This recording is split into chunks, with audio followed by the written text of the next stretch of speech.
After successful completion of electrochemistry, let us solve some PYQs based on previous year NEET and JEE papers conducted by NTA. तो जो tests NEET और JEE के कुछ सालों से हुए हैं, NTA ने जो कंडक्ट कराए थे, तो उनके बेस पे जो क्वेश्चंस हैं हम उनको सॉल्व करते हैं इलेक्ट्रोकेमिस्ट्री की। यहाँ पे जो लास्ट ईयर का जो था नीट 2025 का जो क्वेश्चन है, if the molar conductivity lambda m of a 0.050 moles per liter solution of a monobasic weak acid, तो बात हो रही है एसिड की, वो भी मोनोबेसिक, यानी इसके अंदर जो H जो देने का जो पोटेंशियल है H पॉजिटिव का वो सिर्फ एक है।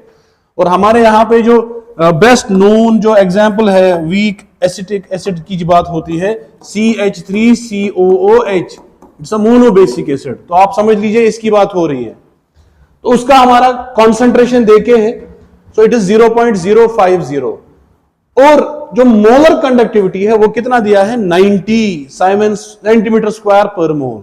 सो we are being provided with lambda M, lambda not M नहीं, इन्फिनाइट का नहीं दिया है, कॉन्सेंट्रेशन दी है उसका वैल्यू दिया है। सो लैम्डा एम कितना है भाई 90।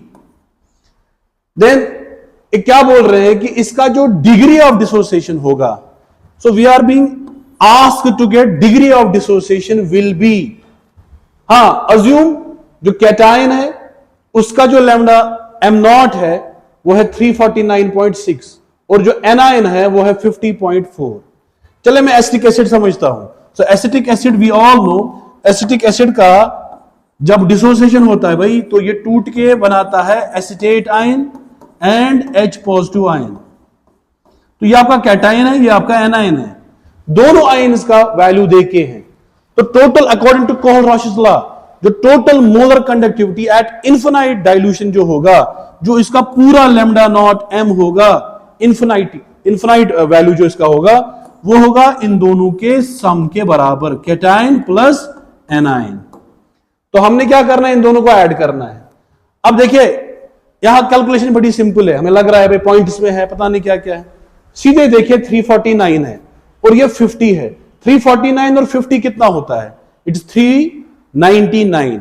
इसके पॉइंट के आगे 6 है, इसके पॉइंट के आगे 4 है, तो एक और ऐड हो जाएगा। तो it's simple calculation, simple addition. तो ये 350 और 50 मिला के 400 बन जाएगा। So we have lambda not M जो है इट इज 400। लैम्डा एम कितना दिया है 90। एप्लीकेशन नंबर 2 याद करिए कोहलरॉशेस लॉ की, अल्फा इज इक्वल टू, हाँ जी किसके बराबर, lambda M by lambda M naught. तो ये हमारे पास अल्फा की इक्वेशन है। तो lambda M divided by lambda not M, lambda M कितना है वहीं से 90, लैम्डा एम नॉट आपने कितना निकाला अभी 400। So it means simple calculation it is 90 by 400।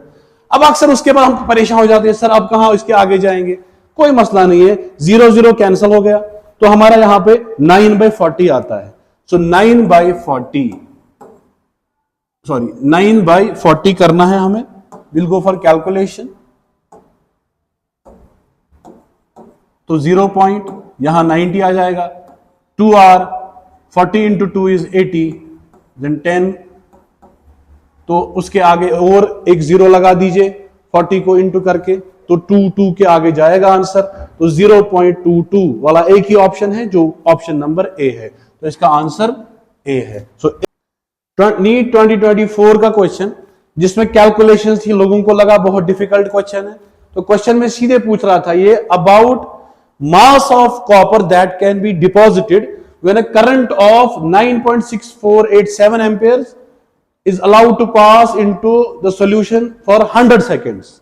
हमें W निकालना है, तो आप सबको W की इक्वेशन से पता है, W is equal to E into I into T divided by 96500, हमारे पास इक्वेशन है, फैराडे का लॉ है ये, जिसको आप ZIT बोलते थे, हमने उसको लिखा था आपको याद होगा, EIT by 96500। Equivalent mass, equivalent mass किसके बराबर होता है, it is molar mass by n factor. Molar mass देखे हैं 63, कॉपर इज डाइवैलेंट, तो 63 का आधा कितना होता है 31.5, वेरी गुड, इनटू करंट कितनी देखे हैं 9.6487, इनटू टाइम कितना दिया है 100, मुझे मल्टीप्लाई करने की जरूरत नहीं है, 2 0 2 डेसिमल इसको राइट चलाएंगे, तो इट्स 964.87 डिवाइडेड बाय 96500। ये आपके पास कैलकुलेशन है जो बड़ी सिंपल है। ऊपर देखिए ये तकरीबन 965 है, नीचे 96500 है, तो 1 आवर 100 आवर, 31.5 को 100 से डिवाइड करो, आंसर विल बी 0.315। तो ये आपके पास इसका आंसर आता है 0. तो हमने इस क्वेश्चन को 1 मिनट से भी कम टाइम में सॉल्व करना है। तो इसमें कोई कैलकुलेशन नहीं है। बच्चे बोल रहे थे कैलकुलेशन है, there is not a single calculation. 1 hour 100 hour, 31.5 divide by 100, 0.315। So this is the correct answer। NEET 2024 का क्वेश्चन आया था।